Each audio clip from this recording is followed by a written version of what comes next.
RS TV एक और special series शुरू कर रहा है। मौका है हमारे संविधान की 70वीं सालगिरह का।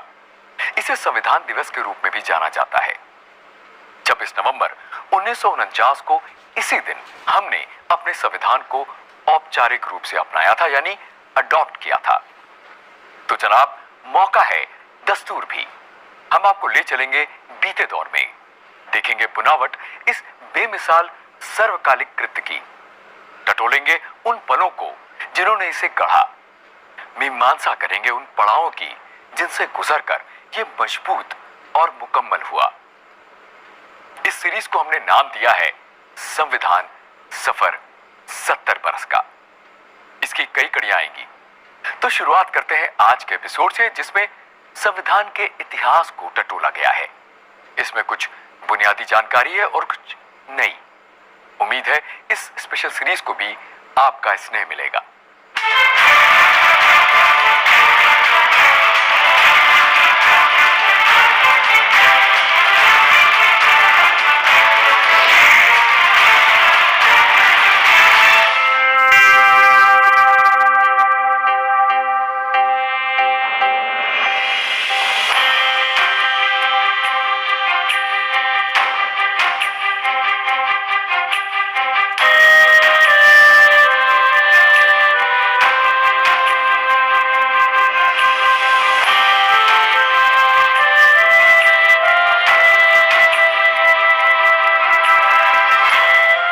चलिए शुरू करते हैं ये कहानी कुछ बुनियादी सवालों और जवाबों से। 26 जनवरी और 15 अगस्त की गाथा तो हम सब बचपन से पढ़ते आ रहे हैं। हम में से शायद ही ऐसा कोई हो जो इस सवाल में कभी फेल हुआ हो। तो सोचा लगे हाथ 26 नवंबर की जानकारी भी जनता से ली जाए। देखिए हमारी कैमरा टीम को क्या सुनने को मिला। 26 नवंबर उस दिन कॉन्स्टिट्यूशन नहीं मालूम है, अपना वो बन के तैयार हो गया था कॉन्स्टिट्यूशन। 26 नवंबर, ये तो मुझे भी नहीं पता 26 नवंबर मनाते हैं। 26 नवंबर के दिन हमारा जो संविधान था वो उसके रिगार्डिंग वो पास हुआ था कि ये आगे एप्लीकेबल होगा। मैं इन सब चीज़ों में इंटरेस्ट नहीं रखती हूँ।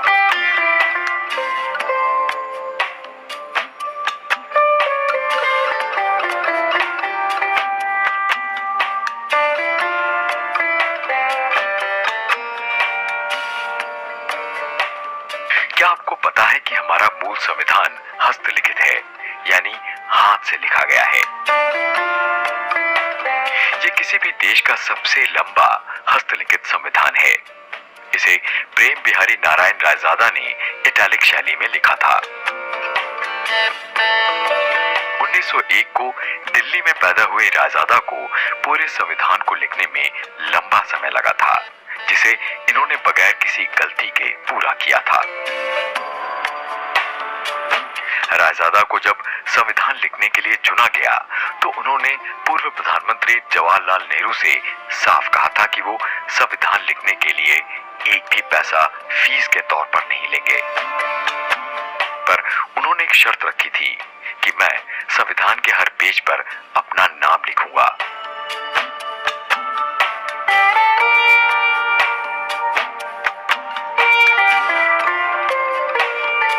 संविधान सारी अप्रूवल हो गई, संविधान पास हो गया। अब प्रति आई कि एक इसकी मूल प्रति बने, एक ऐसी मैन्युस्क्रिप्ट जो हमारे देश की एक आत्मा बन जाए और वो हॉरोस्कोप हो। तो वो संविधान हाथ से लिखने के लिए श्री प्रेम बिहारी नारायण रायजादा जी को लिखा गया था, जो उस जमाने के बेस्ट कैलीग्राफर थे। हाथ से उनके बेस्ट हैंडराइटिंग थी। फिलहाल रायजादा की ये इच्छा मान ली गई और इस काम में उन्होंने 250 से ज्यादा पेन होल्डरों की निब का इस्तेमाल किया था। प्रेम बिहारी नारायण रायजादा जी को यहाँ रूम नंबर 204 भारत सरकार द्वारा दिया गया। यहाँ बैठ के उन्होंने लिखा। पहले 2 महीने का समय दिया था कि शायद 2 महीने में पूरा हो जाए, लेकिन इतना लंबा काम था, एक एक को होल्डर और निब से लिखना था। तो यहाँ पे 204 नंबर कमरे में मैं आपको दिखाता हूँ। ये देखिए, ये पत्र है जो राष्ट्रपति भवन से प्रेम बिहारी नारायण रायजादा जी को दिया गया। वो इसी एड्रेस पे आया था, 204 कॉन्स्टिट्यूशन हाउस। ये उस समय इस जगह का पता हुआ करता हाँ था। जी। और इसमें बात थी कि जब रायजादा जी ने ये पूरा लिख लिया तो उनसे कहा गया कि लोकसभा अध्यक्ष हमारे प्रथम है, इनको समर्पित कर रहे हैं, इनके हाथ में दे दें। वो बोले नहीं, ये मैं अपने संविधान पीठ के जो अध्यक्ष रहे हैं वो है डॉक्टर राजेंद्र प्रसाद, और अब राष्ट्रपति भी हैं, तो संविधान के प्रमुख रक्षक वो हैं, ये उनके हाथ में दिया जाएगा। संविधान की इस मूल लिपि पर हुए इन शानदार अलंकरण को देखें। इनके हर स्ट्रोक्स में आपको शांति निकेतन की छाप नजर आएगी। इन्हें उकेरा था मशहूर चित्रकार नंदलाल बोस और बेहर राम मनिहार सिन्हा ने। इन पन्नों पर भारतीय इतिहास से जुड़े तमाम अनुभव, लक्ष्य और आदर्श रेखांकित हैं। इस कालजयी दस्तावेज पर महात्मा गांधी को छोड़कर उन कई नेताओं के दस्तखत भी देखने को मिलेंगे जो इसे लागू देखने के लिए जीवित नहीं रहे। संविधान को सबसे पहले देहरादून में प्रकाशित किया गया था। इसका फोटोलिथोग्राफ सर्वेक्षण विभाग ने किया था। संविधान की पहली लिखावट हिंदी और अंग्रेजी में थी। इसके अंग्रेजी संस्करण में 1,17,369 शब्द हैं, जिनमें 22 भागों में 444 लेख, 12 अनुसूचियां और 115 संशोधन हैं। भारतीय संविधान दुनिया का सबसे लंबा संविधान है। इसमें एक प्रियम्बल है जिसमें 22 भाग, 448 लेख, 12 अनुसूचियां, 5 परिशिष्ट और 115 संशोधन हैं। संविधान बनाने वाली सभा के हर सदस्य ने 2 प्रतियों पर हस्ताक्षर किए थे, एक हिंदी में और दूसरा अंग्रेजी में। ये सदस्य 308 थे और सिग्नेचर 606। वैसा ऐसा क्यों और कब लगा कि भारत को संविधान की जरूरत है? वैसे तो आप भी मानते ही हैं कि किसी भी व्यवस्था को चलाने और चाक चौबंद रखने के लिए कुछ नियम कायदे जरूरी होते हैं, अनुशासन जरूरी होता है। तो गुणीजनों ने क्या सोचा होगा और बात कहां से शुरू हुई थी? From this, the 26th day of January 1950, India, that is Bharat, shall be a sovereign, democratic republic, and the Union and its component parts, the states, shall exercise all powers and functions of government and administration in accordance with the provisions of the said Constitution.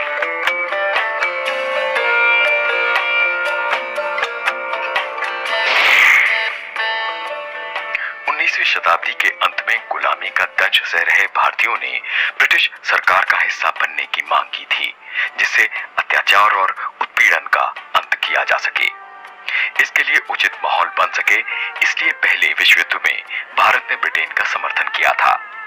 बदले में British संसद भारत सरकार अधिनियम 1919 लाई थी, जिसे उसी बरस 23 दिसंबर को शाही मंजूरी मिली थी। इस अधिनियम का असर ये रहा कि देश के कुछ बड़े प्रांतों में दोहरी शासन प्रणाली लागू हुई। स्वास्थ्य, शिक्षा, कृषि और स्थानीय सरकार जैसे विषयों को भारतीय मंत्रियों के एक समूह को सौंप दिया गया था, जो प्रांतीय परिषद यानी प्रोविंशियल काउंसिल को रिपोर्ट किया करते थे। हालांकि सैन्य, रक्षा, विदेशी मामले और संचार वायसरॉय के सीधे नियंत्रण में ही रहे। ब्रिटिश हुकूमत ने यह भी वायदा किया था कि इस अधिनियम की समीक्षा एक विशेष आयोग द्वारा 10 वर्षों बाद की जाएगी। इसी वायदे ने आने वाले वक्त में साइमन कमीशन की जमीन तैयार की, जो 1928 में भारत आया था। साइमन कमीशन ने संवैधानिक सुधारों को देखा और भारत सरकार अधिनियम 1919 की समीक्षा की। साइमन कमीशन की रिपोर्ट 1930 में 2 संस्करणों में प्रकाशित हुई, पर संवैधानिक गतिरोध के चलते इसे अंतिम नहीं कहा गया। इस गतिरोध को खत्म करने के लिए 1930, 31 और 32 में 3 गोलमेज सत्र आयोजित किए गए, यानी राउंड टेबल कॉन्फ्रेंस। इनमें कई भारतीय समुदायों के प्रतिनिधियों ने भी भाग लिया था। ब्रिटिश हुकूमत ने इन सत्रों के आउटपुट के आधार पर व्हाइट पेपर्स यानी श्वेत पत्र जारी किए, इन व्हाइट पेपर्स पर काम करने के लिए एक समिति बनी, जिसमें ब्रिटिश भारत के 20 प्रतिनिधि और 7 भारतीयों ने अप्रैल 1933 से दिसंबर 1934 तक काम किया और उस बरस के अंत तक ब्रिटिश संसद को अपनी रिपोर्ट सौंपी। फरवरी 1935 में एक विधेयक पारित किया गया, जिसे 24 जुलाई 1935 को शाही मंजूरी मिली। ये आधिकारिक तौर पर 1 अप्रैल 1935 को लागू हुआ।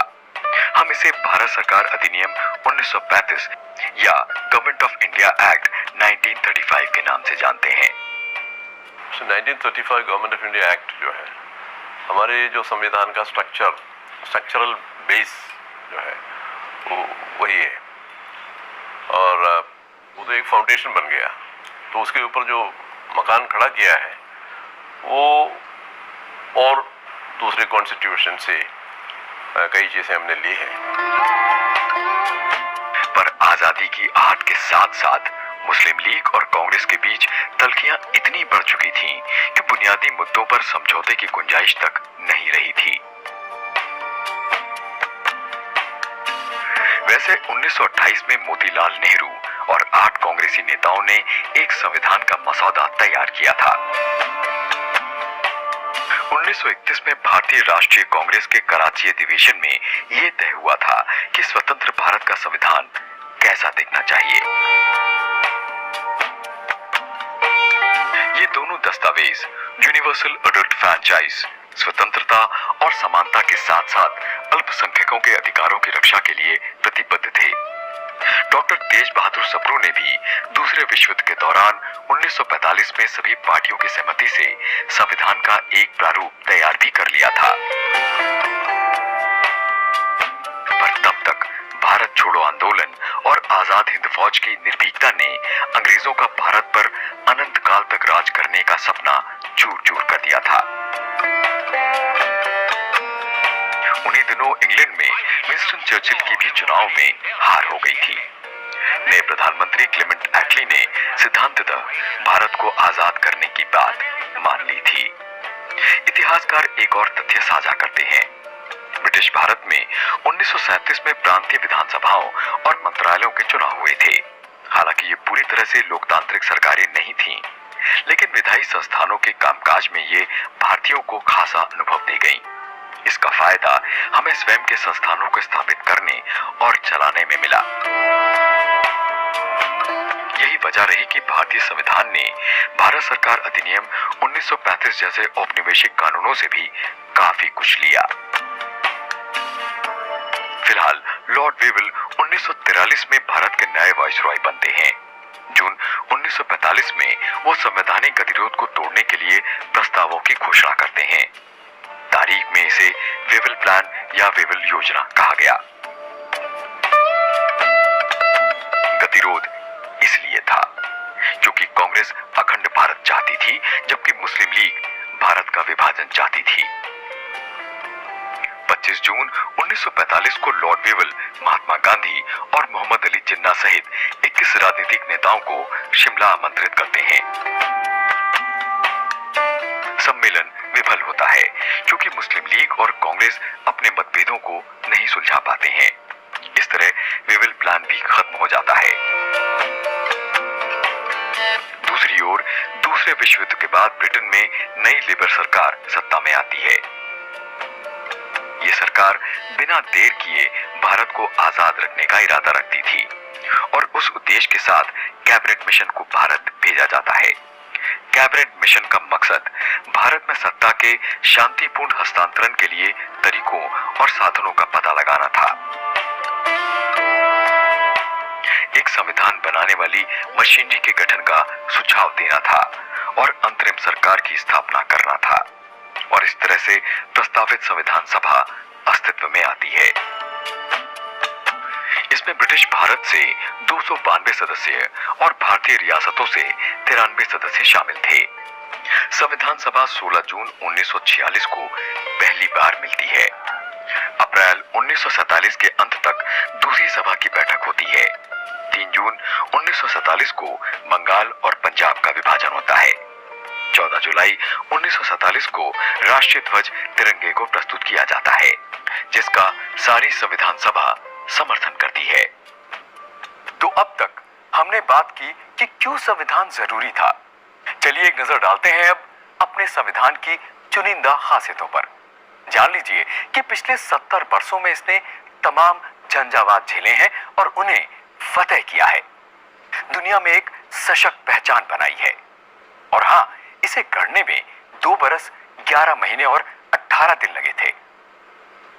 कुछ बात है कि हस्ती मिटती नहीं हमारी, सदियों रहा है दुश्मन दौरे जमाना हमारा।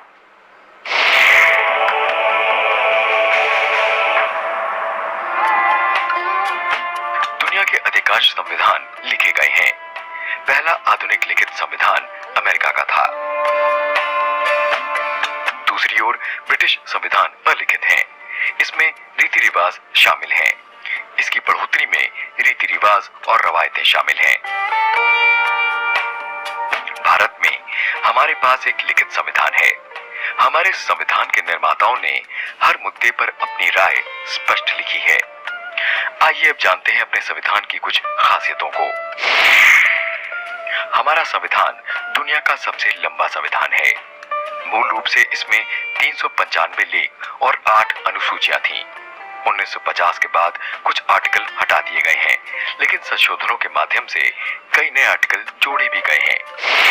हमारा संविधान कठोर भी है और लचीला भी। संविधान का कठोर या लचीला होना संशोधन की प्रकृति पर निर्भर करता है।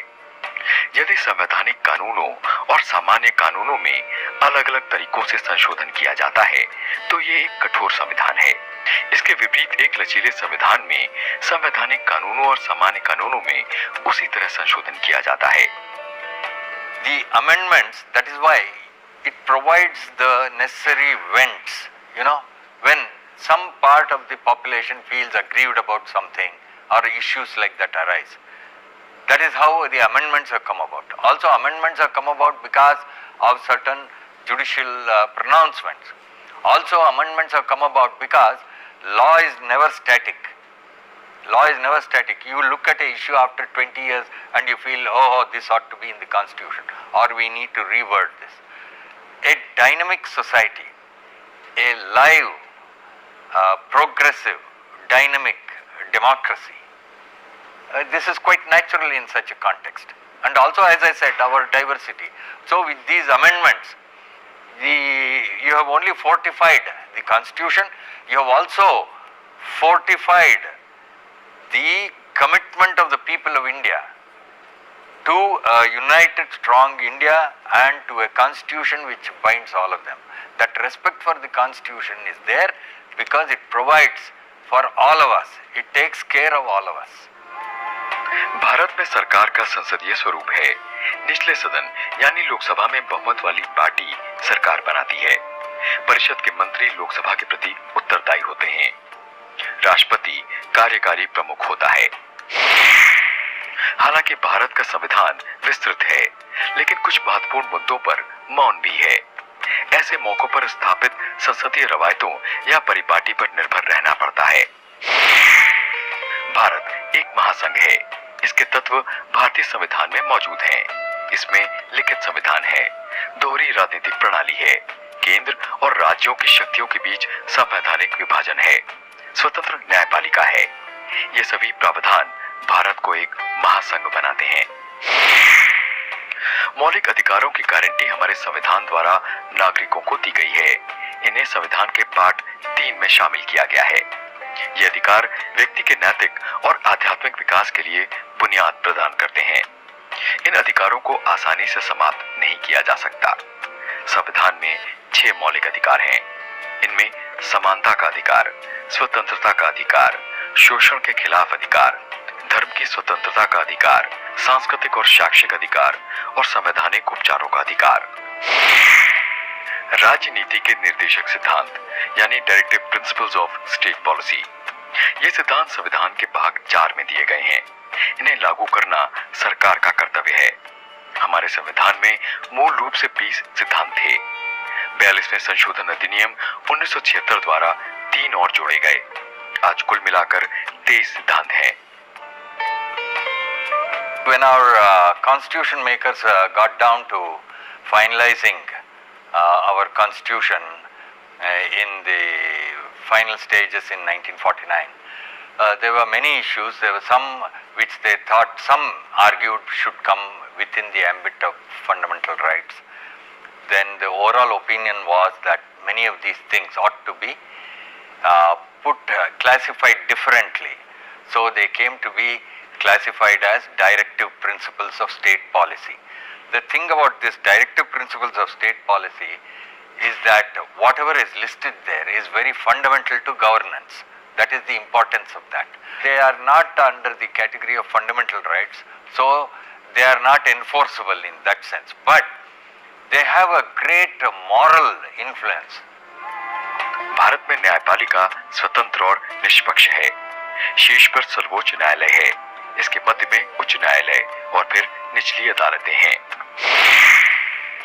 भारत के संविधान का अनुच्छेद 326 सार्वभौमिक वयस्क मताधिकार प्रदान करता है, यानी यूनिवर्सल अडल्ट फ्रैंचाइज। मतदान की आयु अब 18 बरस हो गई है, पहले ये 21 बरस थी। ये खासियत भारतीय लोकतंत्र के सबसे क्रांतिकारी पहलुओं में से एक है। भारत एक धर्मनिरपेक्ष देश है। 42वें संशोधन अधिनियम ने प्रस्तावना में धर्मनिरपेक्ष शब्द को संविधान में शामिल किया, लेकिन भारत स्वतंत्रता के बाद से ही धर्मनिरपेक्ष रहा है। भारत में कोई राज्य धर्म नहीं है। हमारा संविधान न किसी भी धर्म का संरक्षण करता है और न ही किसी धर्म के साथ भेदभाव। भारत में केवल एक ही नागरिकता है। एक भारतीय केवल भारत का नागरिक है। एकल नागरिकता का मतलब राष्ट्रीय एकता और अखंडता है। मौलिक कर्तव्य यानी फंडामेंटल ड्यूटीज। संविधान के 42वें संशोधन अधिनियम 1976 के भाग 4 में 10 मौलिक कर्तव्यों को शामिल किया गया था, जिनमें संविधान का पालन करना, आदर्शों और संस्थाओं, राष्ट्रीय ध्वज और राष्ट्रगान का सम्मान करना, भारत की संप्रभुता, एकता और अखंडता को बनाए रखना और उसकी रक्षा करना, देश की रक्षा करना और राष्ट्रीय सेवाएं प्रदान करना, प्राकृतिक पर्यावरण की रक्षा और सुधार करना, सार्वजनिक संपत्ति की सुरक्षा करना और हिंसा को समाप्त करना। हमारा संविधान एक कल्याणकारी राज्य बनाने का लक्ष्य रखता है। ये उन महिलाओं, अनुसूचित जातियों और अनुसूचित जनजातियों की स्थितियों में सुधार की आवश्यकता को रेखांकित करता है जो लंबे समय से उपेक्षित रहे हैं। हमारे संविधान में लोकतांत्रिक मूल्यों पर जोर दिया गया है और इन मूल्यों को साकार करने के लिए कई लोकतांत्रिक संस्थानों की स्थापना भी की गई है। केंद्र, राज्य और स्थानीय स्वशासी निकाय लोकतांत्रिक सिद्धांतों का पालन करते हैं और ग्राम पंचायतों से संसद तक के सभी चुनाव लोकतांत्रिक तरीकों से होते हैं। हमारे संविधान का डायनामिक होना इसकी बड़ी ताकत रही है। मतलब ये कि ये समय के साथ बदलकर अपनी प्रासंगिकता बनाए रखता है। हालांकि संविधान में संशोधन एक कठिन मामला है। संशोधन या नए बिल को कानून का जामा पहनाने में आम सहमति की परंपरा रही है हमारे यहाँ। फिर भी भारत का संविधान दुनिया में सबसे अधिक संशोधित दस्तावेजों में से एक है। और हाँ, इसमें देश दुनिया के तमाम संविधानों की खूबियां समाहित हैं, जो हमारी संविधान सभा के सदस्यों की खुली सोच को प्रतिबिंबित करता है। यकीनन ऐसा करना एक अच्छा फैसला था। तो चलिए अब देखते हैं कि किस संविधान से हमने क्या लिया था। और आइए अब देखते हैं कि भारतीय संविधान के प्रमुख स्रोत क्या रहे हैं। पहला, भारत सरकार अधिनियम 1935 यानी गवर्नमेंट ऑफ इंडिया एक्ट 1935। इससे हमने संघीय योजना, आपातकालीन प्रावधान, लोक सेवा आयोग, राज्यपाल की संस्था और न्यायपालिका की अवधारणा ली। ब्रिटिश संविधान से हमने सरकार का संसदीय स्वरूप, विधायी अध्यक्ष की संस्था और उनकी भूमिका, विधि द्वारा स्थापित प्रक्रिया, कानून का सर्वोच्च होना, एकल नागरिकता का सिद्धांत। आयरिश संविधान से राजनीति के निर्देशक सिद्धांत यानी directive principle of state policy, राष्ट्रपति के चुनाव का तरीका, राज्यसभा सदस्यों की नामांकन प्रक्रिया। फ्रांसीसी संविधान से प्रियम्बल में स्वतंत्रता, समानता और बंधुत्व के आदर्श। अमेरिकी संविधान से सरकार की संघीय संरचना, कानून के तहत समान सुरक्षा, मौलिक अधिकार, न्यायिक समीक्षा, इलेक्टोरल कॉलेज, स्वतंत्र न्यायपालिका, सरकार की 3 संस्थाओं में शक्तियों का बंटवारा, प्रियम्बल और सशस्त्र बलों के सुप्रीम कमांडर के रूप में राष्ट्रपति। पूर्व सोवियत संघ के संविधान से आर्टिकल 51A के तहत मौलिक कर्तव्य और विकास की निगरानी के लिए योजना आयोग की स्थापना। कनाडा के संविधान से एक मजबूत केंद्र के साथ संघीय प्रणाली, केंद्र और राज्य सरकारों के बीच शक्तियों का बंटवारा, रेसिडुअल पावर्स का केंद्र सरकार के पास होना। जर्मनी के संविधान से आपातकालीन शक्तियां केंद्र के पास होना और आपातकाल के दौरान मौलिक अधिकारों का निलंबन। दक्षिण अफ्रीका के संविधान से संशोधन की प्रक्रिया और राज्यसभा सदस्यों का चुनाव। ऑस्ट्रेलियाई संविधान से देश के भीतर और राज्यों के बीच व्यापार और वाणिज्य की स्वतंत्रता, संधियों को लागू करने के लिए कानून बनाने की शक्ति विधायिका के पास और समवर्ती सूची। और अंत में जापान के संविधान से हमने विधि द्वारा स्थापित प्रक्रिया ली। आजादी की लड़ाई लंबी चली थी और आजादी के मतवालों को भीषण हिंसा, शोषण, प्रतिरोध, अपमान और ना जाने क्या क्या सहना पड़ा था। जलियांवाला बाग कांड क्या एक आम हिंदुस्तानी कभी भूल सकता है? इन्हीं कड़वे अनुभवों ने नागरिक अधिकारों के प्रति देश में चेतना जगाई और ब्रिटिश शासकों के खिलाफ चले जन आंदोलनों में इस मुद्दे ने भी अहम भूमिका निभाई थी। वैसे औपचारिक तौर पर मोतीलाल नेहरू कमेटी ने 1928 में जन अधिकारों पर बिल की मांग की थी। फिर आजाद भारत में जब संविधान बनाने की कवायद चली तो स्वाभाविक था कि जन अधिकारों के समावेश और उनके संरक्षण पर सबकी सहमति थी। तो उन अधिकारों को सूचीबद्ध किया गया और उनके संरक्षण की खास व्यवस्था की गई। उन्हें मौलिक अधिकार या फंडामेंटल राइट्स का नाम दिया गया। मौलिक अधिकारों को बचाने की शक्तियां और जिम्मेदारी न्यायपालिका को सौंपी गई। इसके तहत कार्यपालिका के साथ साथ उन विधायी कार्यों को न्यायपालिका द्वारा अवैध घोषित किया जा सकता है अगर ये मौलिक अधिकारों का उल्लंघन करते हैं या अनुचित तरीके से प्रतिबंधित करते हैं। ये मौलिक अधिकार संविधान के पार्ट 3 और आर्टिकल 12 से 35 तक में मौजूद हैं। इन अधिकारों में आर्टिकल 14 से 18 में समानता का अधिकार, आर्टिकल 19 में स्वतंत्रता का अधिकार, आर्टिकल 20 में अपराधों के लिए सजा के संबंध में संरक्षण, आर्टिकल 23 और 24 में शोषण के खिलाफ अधिकार, आर्टिकल 25 से 28 में धर्म की स्वतंत्रता का अधिकार, आर्टिकल 29 और 30 में अल्पसंख्यकों के सांस्कृतिक और शैक्षणिक अधिकार, आर्टिकल 32 से 35 में संवैधानिक उपचार का अधिकार। और चलते चलते देखते हैं कि कैसे मूल हस्तलिखित संविधान को सुरक्षित रखा जा रहा है। ये स्टार्ट हुआ 1980 से, जब ये मालूम पड़ा कि ये जो ओरिजिनल कॉन्स्टिट्यूशन है, जो हिंदी रिटन है, इंग्लिश में है और हिंदी रिटन जो 2 वॉल्यूम्स हैं, इसमें हल्की सी डिविडेशन स्टार्ट हुई है। और जैसे आपको पता है कि जो पेपर होते हैं वो डिविडेशन होते हैं मॉइस्चर से, माइक्रोब से, पोल्यूशन से। तो तब 1980 में जो यहाँ की लाइब्रेरी की जो लीडर थे उस टाइम पे, उन्होंने एनपीआर डायरेक्टर जो उस टाइम थे उनसे डिस्कस किया कि क्या हम इसको प्रिजर्वेशन के लिए कोई बॉक्सेस बना सकते हैं। तो एनपीएल ने सोचा कि बहुत आसान काम है, एक बॉक्स बनाएंगे, उसके अंदर 2 कॉन्स्टिट्यूशन रख देंगे और नाइट्रोजन गैस पास कर देंगे और ये हो जाएगा। लेकिन जो नाइट्रोजन गैस है वो लीक हो जाती है टाइम के साथ। तो जो आप ग्लास बॉक्स देख रहे हैं उसके अंदर एक सीलेंट है जो अंदर की नाइट्रोजन को बाहर नहीं आने देती और बाहर की पोल्यूशन को अंदर नहीं जाने देती। तो साइंटिफिकली ये देखा गया कि बहुत बड़ी चैलेंज है। तो ये प्रोविजन जो था कि ऐसी सील बनाई जाए कि जो नाइट्रोजन गैस आपने अंदर भरी है वो बाहर ना आ पाए। तब एक सेट ऑफ साइंटिस्ट फ्रांस गए थे जैसे आपको पता है कि जो पेरिस है वो म्यूजियम्स की कैपिटल है, उसमें बहुत सारे आर्टिफैक्ट्स हैं जिनको प्रिजर्व किया गया है। और जो ग्लास बनाने वाली कंपनी है सेंट गोबिन, उनके साइंटिस्ट से बात करेंगे तो ये देखा गया है कि जो मेटल फ्रेम है और जो ग्लास है उसके बीच में जो सील है जो गैस को अंदर बाहर नहीं जाने देती, वो आसान नहीं है बनाना। तो तब फ्रांस के लोगों ने ये सजेस्ट किया है कि एनपीएल को गैटी जो अमेरिका की कंपनी है उससे डिस्कस करना चाहिए, क्योंकि उन्होंने जो मिस्र के जो ममीज हैं उनको प्रिजर्व किया हुआ है। तो देखने में एकदम ऐसे ही लगता है कि अंदर ममीज और बाहर से ग्लास बॉक्सेस हैं, लेकिन जो ममीज अगेन उसमें कोटिंग लगी है। तो ये प्रोविजन जो था कि ऐसी सील बनाई जाए कि जो नाइट्रोजन गैस अपने अंदर भरी है वो बाहर ना आ पाए,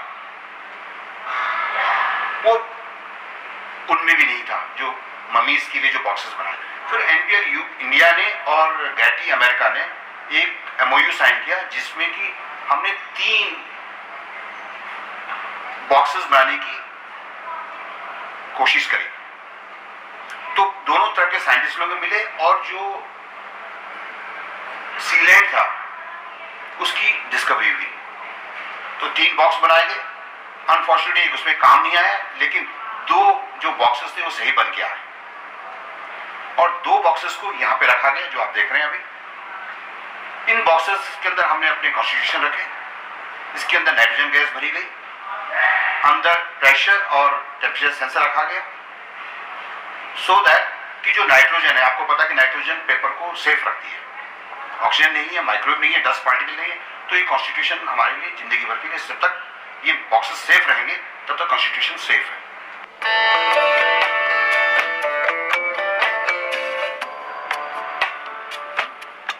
भारत का संविधान बुनना कोई मामूली काम कतई नहीं था। इसे मुद्दतों और बरसों चले नाम अनाम संघर्षों का निचोड़ कहा जा सकता है। इसकी इबारत हमारे पूर्वजों ने अपने खून पसीने से लिखी थी, जिसका मकसद था गुलामी से मुक्ति, स्वराज और एक ऐसी व्यवस्था जो न सिर्फ उन्हें बल्कि उनकी आने वाली हर पीढ़ी को ससम्मान रोटी दे सके, रोजी कमाने के मौके दे सके और देश तथा दुनिया में भारत की समृद्धि और शांति की पताका को फहरा सके। हमारा संविधान, उस पर खींची हर लकीर, हर शब्द उनकी इन्हीं भावना को इंगित करता है। बहरहाल कहानी और किस्से तो तमाम थे, पर वक्त इतना ही था। तो आज से जब भी देखिएगा अपने संविधान को, तो अपने पुरखों के संघर्ष और बलिदान को शिद्दत से महसूस करिएगा। जॉन मैक्सवेल एडवर्ड्स की ये लाइंस उनकी इन अमूर्त भावनाओं को बड़ी सुंदरता से इंगित करती हैं। When you go home, tell them of us and say, for your tomorrow, we gave our today.